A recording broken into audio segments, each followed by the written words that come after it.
Joining us now with more is columnist for Newsweek and editor of HistoryCentral.com, Marc Schulman. Marc, thank you so much for being with us.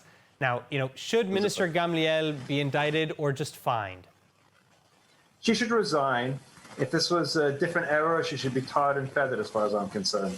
You really can't have a situation where no one takes responsibility. The whole question, they say in any sort of pandemic, is responsible leadership people can believe in. You can't have a situation where someone is in the government and then just totally ignores the rules and heads off to wherever she headed off to Tiberias. Look, the reality is no one takes personal responsibility in our government. This has been going on for a long time. The last person to take personal responsibility was probably Menachem Begin when he resigned over what took place in the Lebanon War. No one, doesn't make a difference what mistakes you make, you don't resign. Look, as far as I'm concerned, Education Minister Gallant should have resigned without a question at this point. He was the one who pushed to open schools. He said there's nothing to fear. Well, there's nothing to fear, and our numbers doubled and tripled again.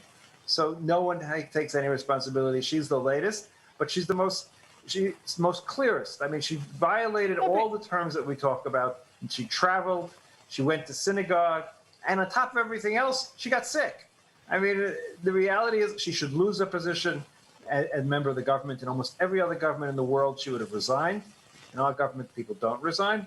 And frankly, I don't care whether she gets prosecuted or not. She shouldn't be in the government. So why do you believe? Because Netanyahu has so far fallen short of overtly criticizing her or calling for her ousting. Why do you think that is? Well, let's see. A prime minister who's been indicted for 3 different cases. How can he sort of talk about moral responsibility? That's a real problem here.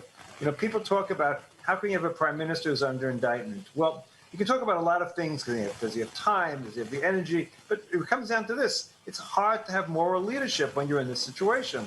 I don't believe there's any other democracy in the world where such a situation exists. Well, so I understand where you're coming from, but unlike other cases, for example, Yochai Haddad, who is, as far as we can tell, the first Israeli to be indicted criminally for breaking the restrictions and spreading the virus.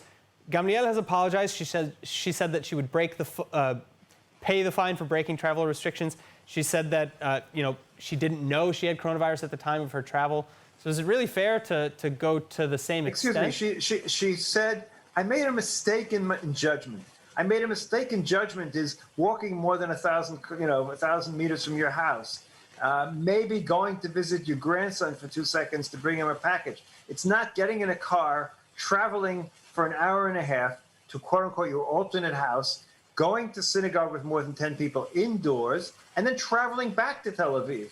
I mean, the whole country was on lockdown. The whole point of the lockdown was not to do this. This isn't a judgment that mistaken judgment. This was a sense that I'm above it. I don't have to follow the rules.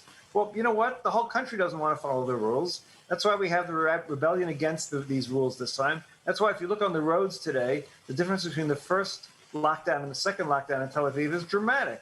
I've gone to some of the main buildings outside, the high-tech buildings, and about 50% of the workforce is there. I interviewed one of the people in one of the buildings the other day, and I said, well, why are you here? He said, well, I work for a company that's involved in infrastructure work. I said, but why are you in the office? Well, it's a younger person. Well, it's more fun to be in the office than to work from home. I said, what about the pandemic? Well, we don't have to worry about the pandemic. I'll be okay. And with that attitude, that's why it's very difficult to get rid of the pandemic. And we need to make it very clear this is very, very serious. And the same with the ultra-Orthodox community. I mean, the news today that the police have a hidden agreement with the ultra-Orthodox in Jerusalem that as long as they don't publicize their mass events, the police aren't going to intervene. Really? I mean, we need to have a policy that says zero tolerance, whether you're a cabinet minister, an ultra-Orthodox Jew, or a secular person who's going to the beach. All right, Marc Schulman, thank you so much. My pleasure.